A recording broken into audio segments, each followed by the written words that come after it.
Bulgaria braces for further political instability as no clear winner emerges from the general elections. It all comes against a backdrop of growing frustration over what many see as a fruitless EU membership. Bulgaria, the poorest country in the European Union, and its quest for political stability and economic prosperity. This is Inside Story.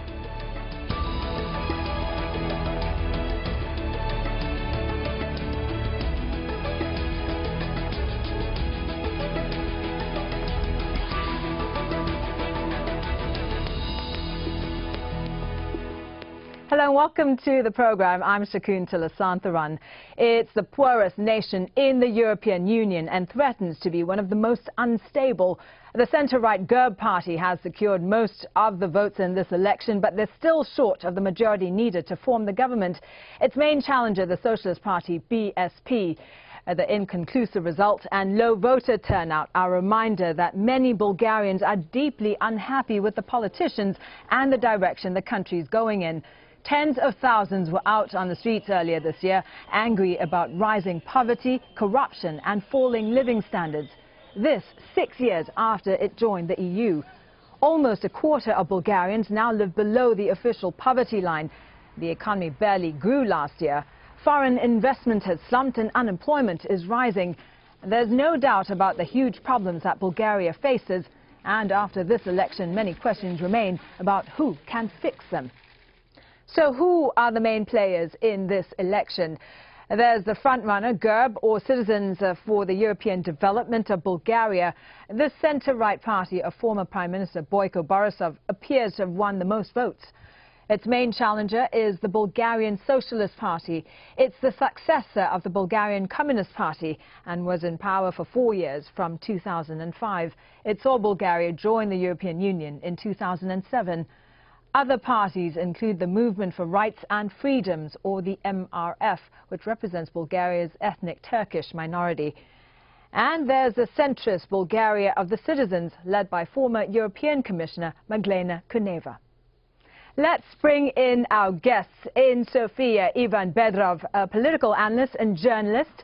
In Istanbul, Dimitar Bechev, a senior policy fellow and head of the European Council on Foreign Relations.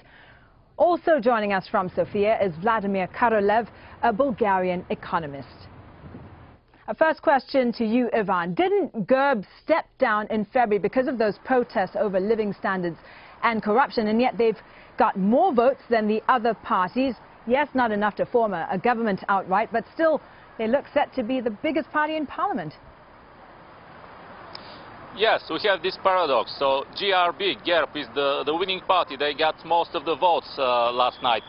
But it looks like they're going to leave power because they need at least one partner in parliament. We have 4 political parties in the new elected parliament. This is the parliament building behind me. And GERB is in very deep isolation. So all the 3 leaders of the other political parties declared that they will not negotiate at all with Mr. Borisov, the leader of GERB. So it looks like GERB is #1, but they're going to leave power. And the talks between the other parties, the other 3 parties, I think they have begun already. Dimitar, the stage looks set for a power struggle in Bulgaria. Do you think we could see a political stalemate there? Yes, I think we are heading for months of horse trading and back and forth. And we've seen that before. That was the situation in 2005 when the result of the elections was inconclusive. And forming a coalition will not be an easy task by any means. It will require a very skillful political operator. There might be a need to put under one roof the nationalist Ataka, together with the Movement of Rights and Freedoms representing Turks and Muslims. And these have been 2 antagonistic parties. It's not impossible to pull it off and place them in the same basket, but it won't be, as I said, an easy task to fulfill, by no means. Vladimir, who do you see coming out on top in this power struggle?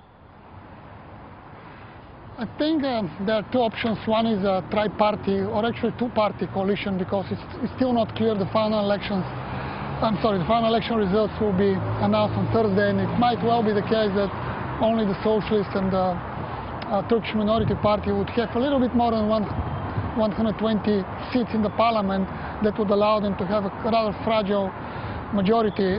If that's not possible, then they'll need attack the right-wing party.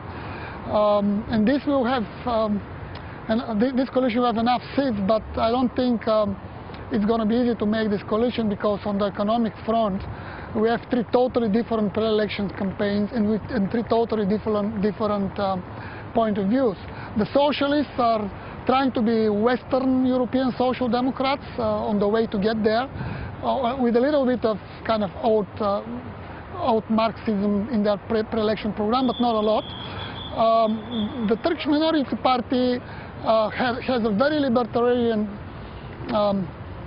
policies and pre-election campaign and promises, right wing. And then we have Ataka, which is calling Western investors calling Bulgaria a colony colonized by Western investors, which is unheard of. So I don't think it's going to be an easy task to have a coalition. And my view is that in case only the Turkish minority and the Socialist Party have enough seats in the parliament to have their own majority, there might be another round of extraordinary elections sometime in, I don't know, November, December this year. Okay, let's take a closer look now at what whoever comes to power will have to deal with. Bulgaria is grappling with a huge public debt and, like other countries in Europe, rising anger over government austerity measures. As we've been saying, Bulgaria joined the European Union 6 years ago, but the Balkan state remains the bloc's poorest member. More than 22% of the population live below the poverty line, while the average Bulgarian wage, the lowest in the EU, is around 400 euros, or just over $520 a month. Official statistics put the unemployment rate at 12%, but analysts say the real figure is closer to 18%. Bulgaria is not only the poorest country in the EU, it's also one of the most corrupt. European and international surveys show that corruption is discouraging investors. Bulgaria was rated as the second most corrupt country in the EU after Greece. 1 out of every 4 Bulgarians who dealt with doctors, the police and judges in 2001 bribed them for their services. Surveys show that Bulgarians gave about 150,000 bribes to civil servants every month in 2011. And recently, Bulgaria's former agriculture minister was charged with promising a bribe of $131,700 to a senior official and for favoring a food producer. Ivan, back to you. Why is Bulgaria in such a state?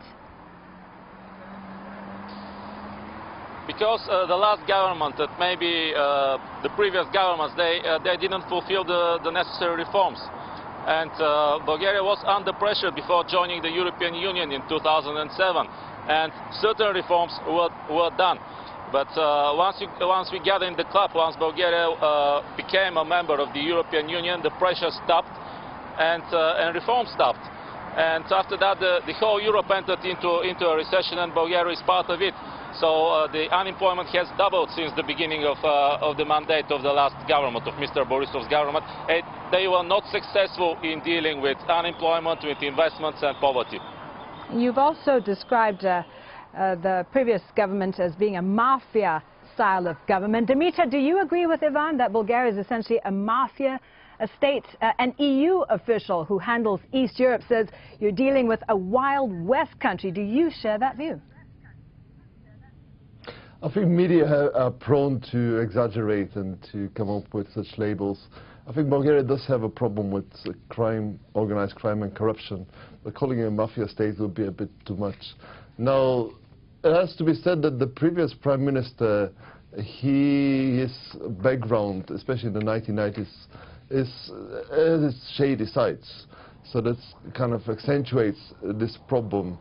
But state capture has been a problem throughout the region, not just in Bulgaria, let's put it that way.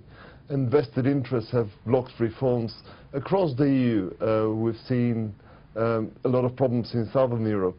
And for all its ills, it must be said that Bulgaria has remained fiscally stable to the extent that it has been portrayed as the previous government as an example. I think that was a bit of exaggeration. But it's certainly the case that some reforms and some measures have gone the right direction. And Bulgaria has to be seen in the larger context as well. Up until 2008, it was growing because of the general trend across the EU, across Europe. But the crisis hit very hard the Balkan periphery. And I'm not just talking about Bulgaria, I'm talking a number of countries. So we have our institutional problems. EU has been the response in many ways, but being part of the bigger whole has created some vulnerabilities that have accentuated the deep-seated problems in the country. Vladimir, who do you think can fix some of Bulgaria's problems? First, I want to make a comment agreeing with Dimitar that it's an over-exaggeration to call Bulgaria a mafia state. And both Transparency International and Heritage Foundation indexes of corruption show that Bulgaria is on the level of corruption, as you rightly said, Greece, but also Hungary, Romania, and other less developed countries in EU are at about the same level. I'm not very optimistic that if this parliament forms a government, something good is going to come out of it for one very simple reason. As I said a little bit earlier today, they have totally different economic programs and points of view. The socialists promise to do, as they call it, a left-wing swing, but I don't think that's the case. That's going to be a good case for Bulgaria. By the way, in Bulgaria, it might sound strange for your audience, but we didn't have austerity, because in every year since 1998, every subsequent budget, state budget, is larger than the previous year's budget, and that's true also for our last budget. Actually, unemployment in Bulgaria is at a much lower level than compared to other countries, not only neighboring Greece. And I believe that most of the problems in Bulgaria stem from the facts which actually even Bedrov said, that reforms were stopped, or at least the pace was not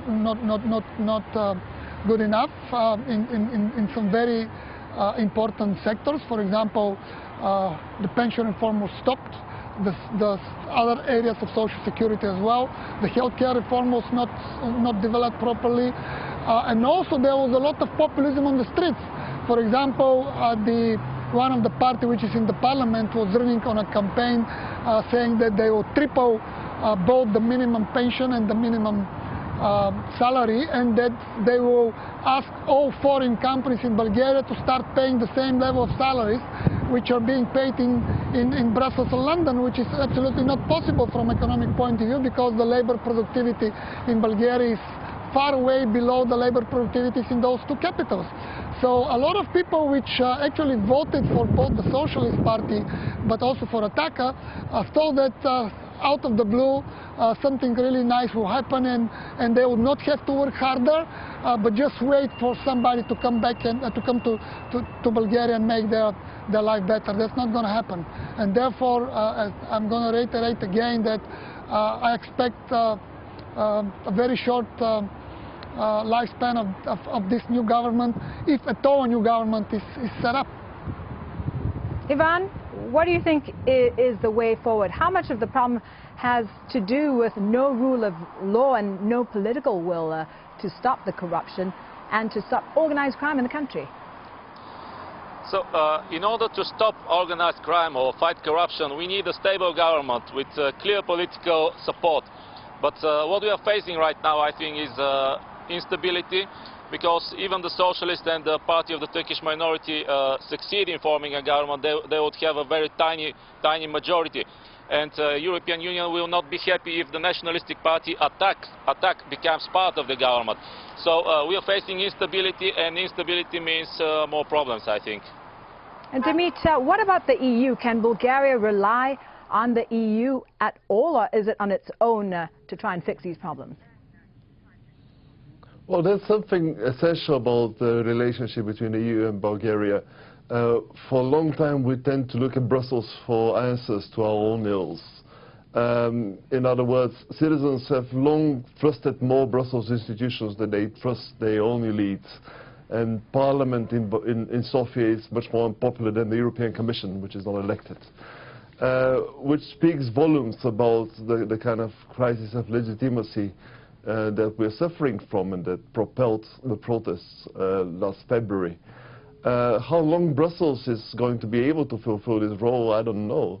I mean, certainly there is no change of hearts with the citizens, because if you look at the latest Eurobarometer, you see a pretty stable majority of people who believe that EU membership is a good thing. And their underlining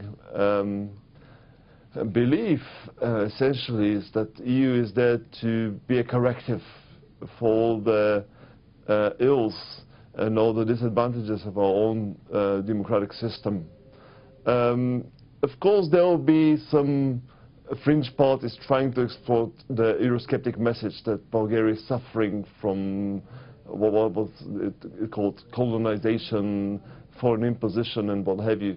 But it's a minority view, this fight. It might not be the case in the years to come.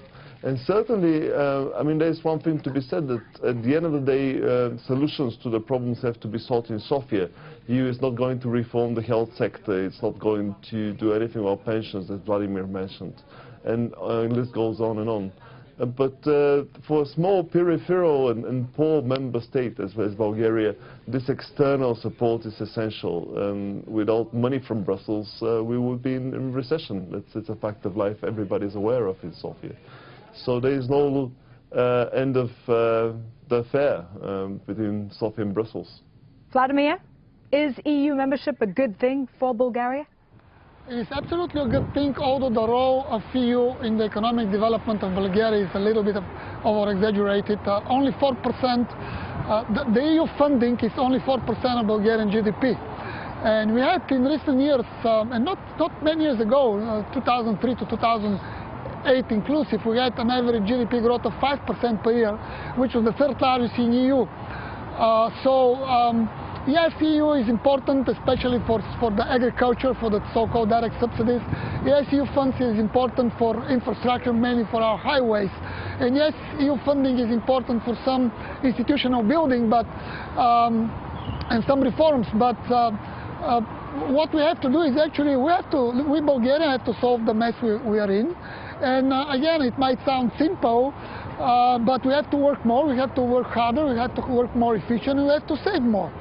It's as simple as this, and I know it's not easy to say that you have to save more, for example, given the low salaries that you just mentioned, but actually the Bulgarians are doing that, and if you look at the level of savings during the past 3 years, during the crisis, private savings have increased enormously. So I'm going to get back to my major point is that I'm not an optimist that A, there will be a Towa government now, and B, that this government, if formed, is going to do a good job. And ironically, it might well be the case that the caretaker government will be more than a few months in power.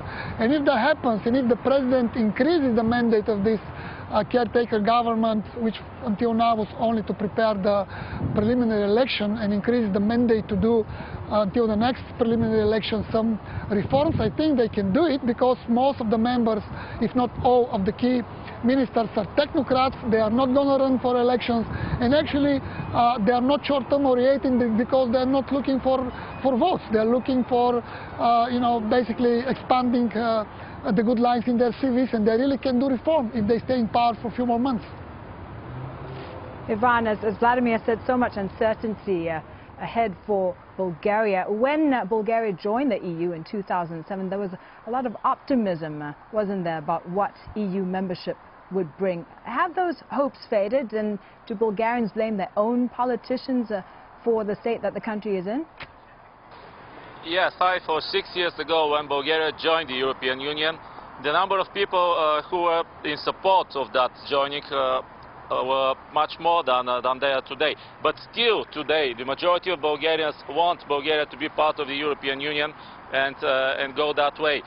So as my colleague said, the problems are to be solved here in Sofia.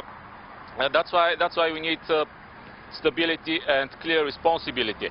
And if this government is the government that is to be formed, if it has too short life, after that we may go to new elections, and I think this is not so pessimistic, because the elections is democracy. Democracy means stability, I think. And Dimitra, the political struggle in Bulgaria could go on for a while, couldn't it? Meanwhile, what is this political uncertainty doing to Bulgaria? Well, the country's in a standstill because much of the reform agenda is not implemented. Although it must be said that the caretaker government, beyond its obvious task of organizing elections, is actually doing something really important, which is again to do with Brussels negotiating the next multi-annual framework over the next 7 years. Even if we have a government formed in the weeks to come, 90% of the job would have been done by the caretaker cabinet. So they have enormous power on their hands to set up the important infrastructure projects to guide development in the next periods. I mean, if there's less money now because of austerity implemented at the EU level, not just at the national level, which means more pressure for them to come up with good quality projects which will have a multiplier effect on the economy. And I do agree with Vladimir.